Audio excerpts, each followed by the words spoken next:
Derrotados no, sepultados sí. La desesperación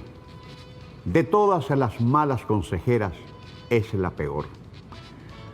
Más aún cuando las frustraciones se comparten entre tumbas abiertas que expiden todo tipo de hedores. En este caso, aquellos que reflejan sentimientos de derrota entre quienes pretendieron comerse la carne sin haber tirado el venado. Hace 7 años, las siglas e individuos que como sirvientes nacionales del imperio ejecutaron el fallido golpe de Estado contra el gobierno constitucional de Nicaragua, bañaron de sangre al país y aunque torpemente siguen apostando a que aquí está próxima cualquier locura, les es imposible ocultar la marca del fracaso en sus rostros, por lo que se han quedado patinando, haciendo el cochino papel de las moscas, llevando cochinadas donde hay limpieza y jochando para perturbar un ambiente donde el nicaragüense quiere paz, quiere trabajo y estabilidad para seguir adelante enfrentando sus verdaderos retos. Por separado, como para echarse cada quien la culpa de sus fracasos, el MRS, que renegó hasta de su nombre original, como si ello cambiara la matriz de lo que realmente son asesinos. El COSEP, un club de empresarios de maletín que no existen. ANCHAM,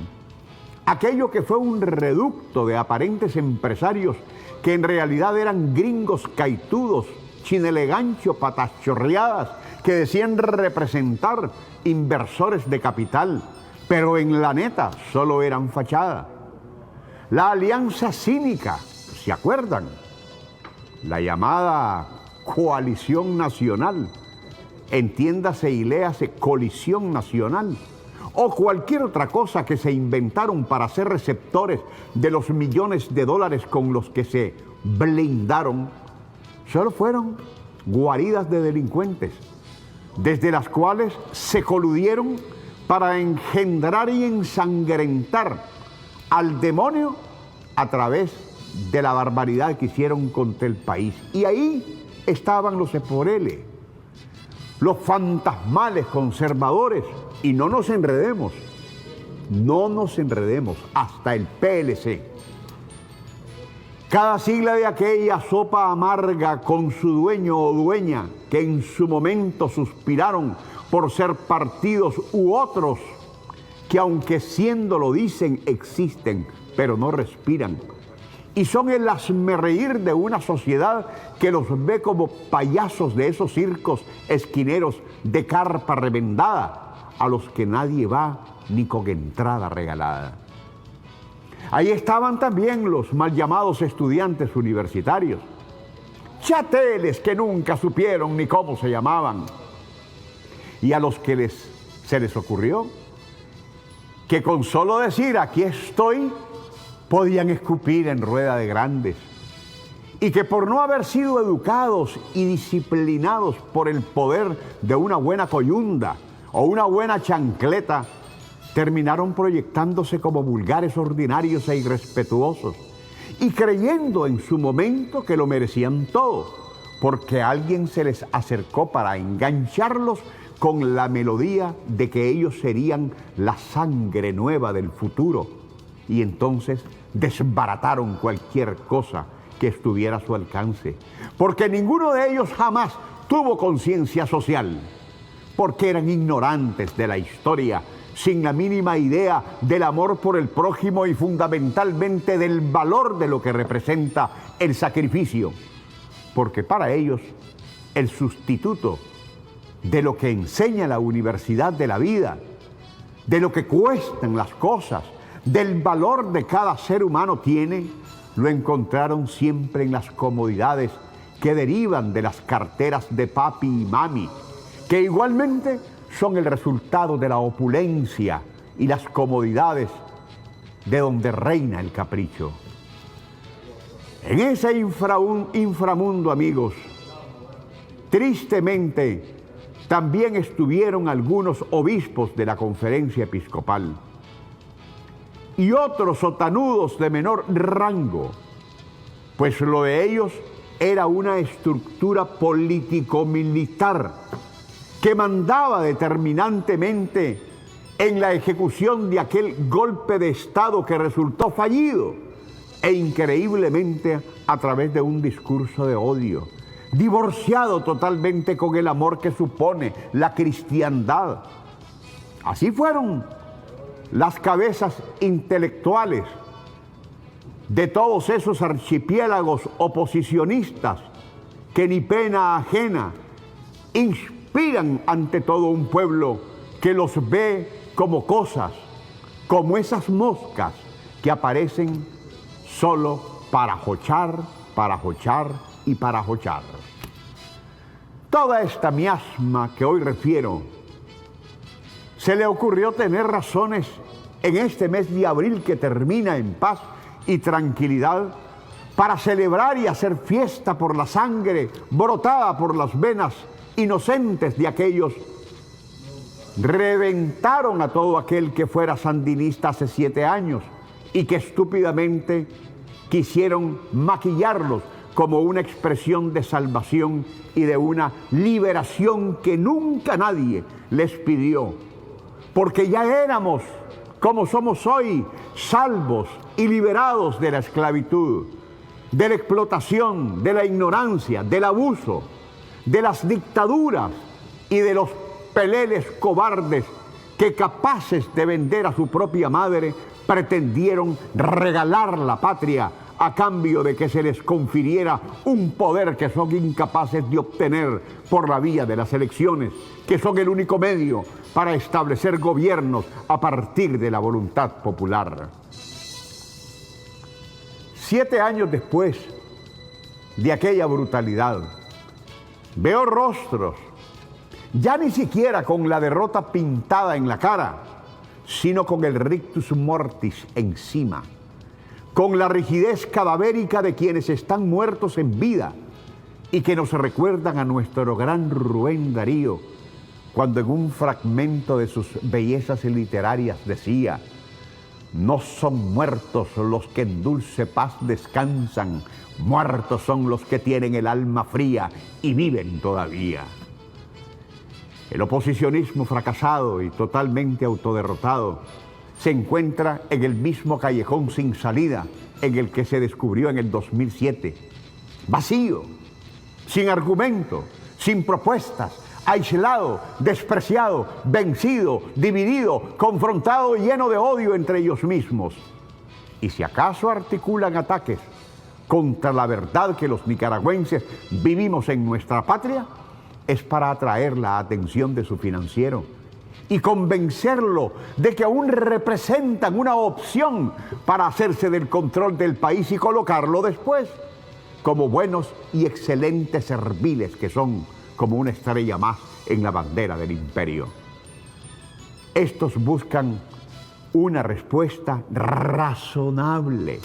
para aminorar el enfado imperial que fue el más expuesto como patrocinador y financista de todo este enorme complot que fracasó, que fue vencido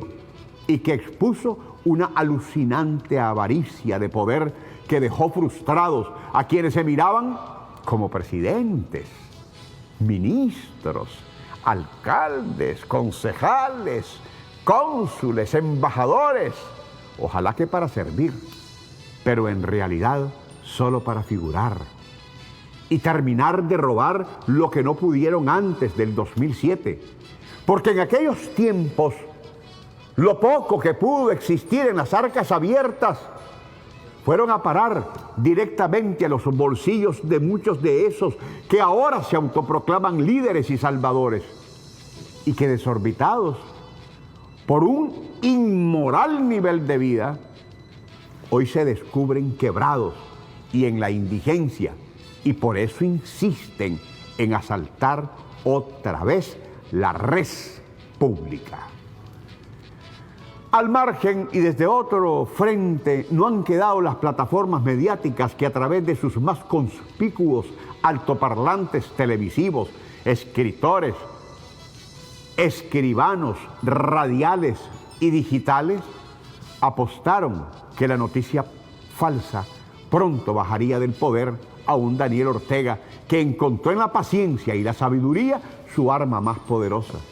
y dejar que sus enemigos oposicionistas se intoxicaran en su propio veneno, al extremo de cometer un suicidio masivo contra sus propias pretensiones. Toda esa locura que vio pasar de largo en silencio y en el más absoluto ignoro el 7º aniversario de aquellos actos terroristas y criminales, lo llevó hasta conformar una junta de gobierno, a nombrar ministros, magistrados, contralores,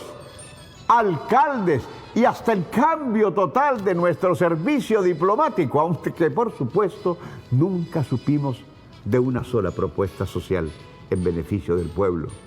Aunque sí vimos pasar sobre sus manos cualquier cantidad de plata manchada de sangre como dinero maldito que sirvió para pagar a los tranqueros y a los sicarios mareros que acabaron con la vida de muchos inocentes nicaragüenses que hoy no están para contar sus últimos momentos, pero que habitan en el corazón del pueblo. Toda esa hemorragia de maldad, ese odio frenético, esa locura diabólica de asesinar a nombre de una libertad que ya el pueblo tenía, de una democracia que ya el pueblo nicaragüense ha construido, fue en realidad lo que los comenzó a dividir, a distanciar y a desesperarlos. Y de ahí que públicamente se lancen los unos contra los otros a matar entre sí. Y la prueba, la evidencia, todos los días existe cuando públicamente se bebe en cada cual la sangre del otro en pajía, en un mundo de intolerancia donde reina la soberbia. Por eso mismo, los bárbaros que no pudieron seguir engañando a los que en algún momento pensaron que había algo de justo en aquellas protestas, por sentirse marcados por sus propios actos, porque les da vergüenza exponerse en público y que les hagan lo mismo que ellos le hicieron a otros por pensar distinto, porque saben que sin proponérselo hicieron del partido sandinista que estaba dormido una familia graníticamente unida, y porque llevaron al desprestigio a la propia Iglesia Católica. Entonces hoy tienen miedo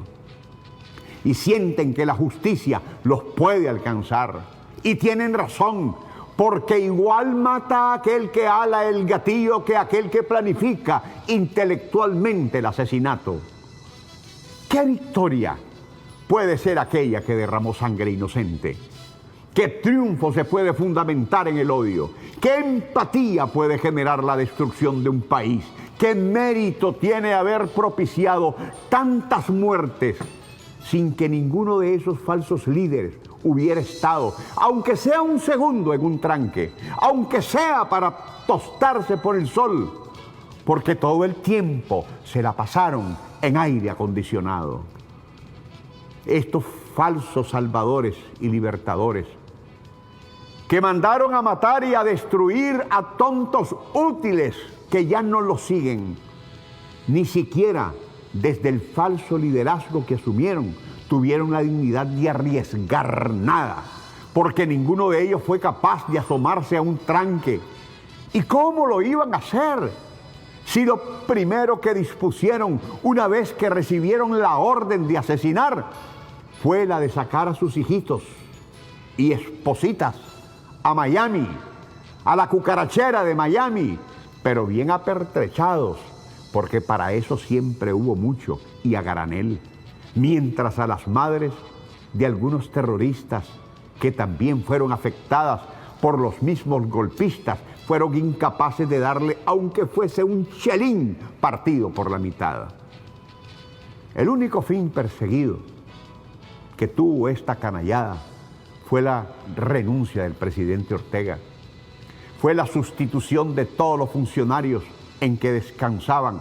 los entonces poderes del Estado. Porque la idea no era la democratización del país, jamás, sino la instalación de una verdadera dictadura por individuos que no saben ni cómo se llaman,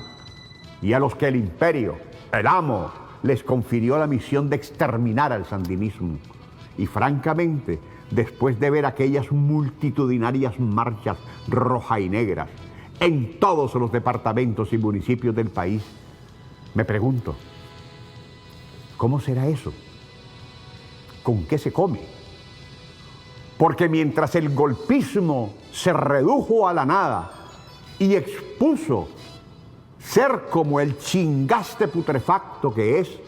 y se fragmenta en sus propias contradicciones, el sandinismo se multiplica, une para sí más sectores de alianzas para enfrentar una amenaza que está controlada y conjurada, pero observada permanentemente, porque no nos debemos descuidar. Porque oficial y extraoficialmente, la pretensión golpista es un paciente que, aunque agónico, aún toma sopita desde la cucharita financiera que los Estados Unidos suelta en calidad de chingaste que no alcanzan para la cobija que requieren. Que Dios